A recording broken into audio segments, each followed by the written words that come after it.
நிகழ்தகவு. ரத்தம் கொதிக்க ஆவேசமாக பள்ளிக்கு வந்து ஆங்கில ஆசிரியரை நையப்புடைத்த பெற்றோர். கையெடுத்து கும்பிட்டபடியே கூனி குறுகி நின்று கொண்டிருந்த ஆசிரியர். பாடம் சொல்லிக் கொடுக்கும் ஆசிரியரை பெற்றோர் புரட்டி எடுத்தது ஏன்? அப்படி என்ன செய்தார் அந்த ஆசிரியர்? பின்னணி என்ன?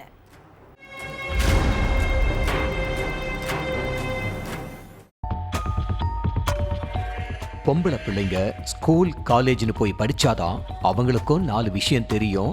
நாளைக்கு காசுக்காக யார்கிட்டையும் கையேந்தி நிக்க வேண்டாம். சுயமா சம்பாதிச்சு சுயமரியாதையா வாழ்றதுக்கு பொம்பளை பிள்ளைகளுக்கு கல்வி முக்கியம்னு நினைச்சு ஒவ்வொரு பெற்றோரும் எப்பாடுபட்டாச்சும் பெண் பிள்ளைகளை ஸ்கூல்ல படிக்க அனுப்பிடுறாங்க.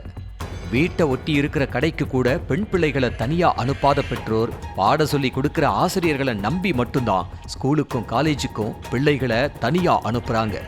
ஆனா அப்படிப்பட்ட ஸ்கூல்லையே பிள்ளைகளுக்கு பாதுகாப்பு இல்லைன்னா வேற எங்க தான் பெண் பிள்ளைகளுக்கு பாதுகாப்பான இடம்னு கேள்வி எழுப்பியிருக்காங்க பெற்றோர்.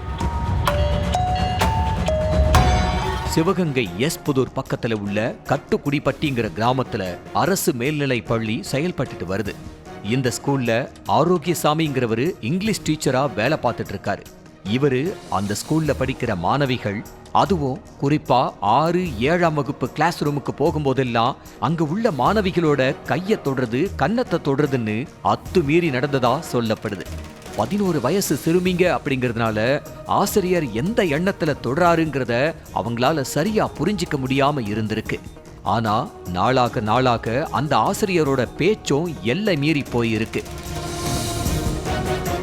ஒரு நாள் அப்படித்தான் வழக்கம் போல 6ஆம் வகுப்புக்குள்ள போன ஆசிரியர் ஆரோக்கியசாமி கிளாஸ்ல உட்கார்ந்திருந்த ஒரு சில மாணவிகள் கிட்ட போய் பாலியல் உறவு பத்தி பேசி இருக்காரு. சார் பாடத்தை சொல்லி கொடுக்காம கண்டதை பேசுறாருன்னு மாணவிகள் எல்லாரும் முகம் சுழிச்சிருக்காங்க. ஆனா ஆசிரியரோட தகாத பேச்சு அப்பவும் அடங்கல. எல்லாம் மீறி இருக்காரு இங்கிலீஷ் டீச்சர் ஆரோக்கியசாமி. வீட்டுக்கு போன மாணவிகள் தங்களோட பெற்றோர்கிட்ட இங்கிலீஷ் டீச்சர் எங்க கிளாஸுக்கு வந்து தவறா பேசுறாருன்னு சொல்லி இருக்காங்க. இத கேட்டதும் ஆத்திரத்தோட உச்சிக்கே போன பெற்றோர் நேரா ஸ்கூலுக்கு போய் அங்கிருந்த இங்கிலீஷ் ஆசிரியர் ஆரோக்கியசாமிய கேள்விகளால துளைச்சி இருக்காங்க.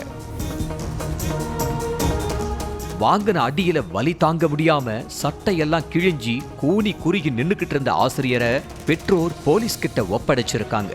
போக்சோ சட்டத்துல கேஸ் ஃபைல் பண்ணி ஆரோக்கியசாமியை அரெஸ்ட் பண்ணின போலீஸ் வேற யார்கிட்டையெல்லாம் பாலியல் வன்கொடுமையில ஈடுபட்டு இருக்காருன்னு துருவி விசாரணை நடத்திக்கிட்டு இருக்காங்க. மாதா பிதா குரு தெய்வம்னு சொல்லுவாங்க.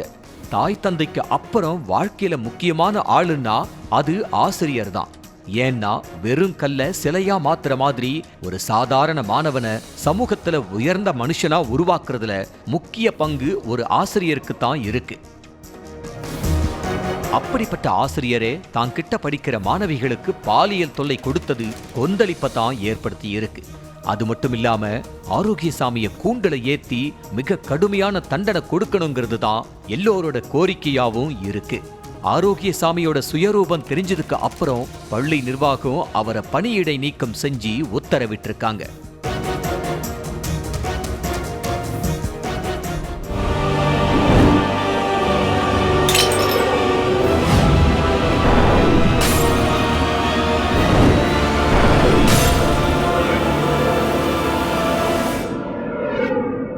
நிகழ்தகவு.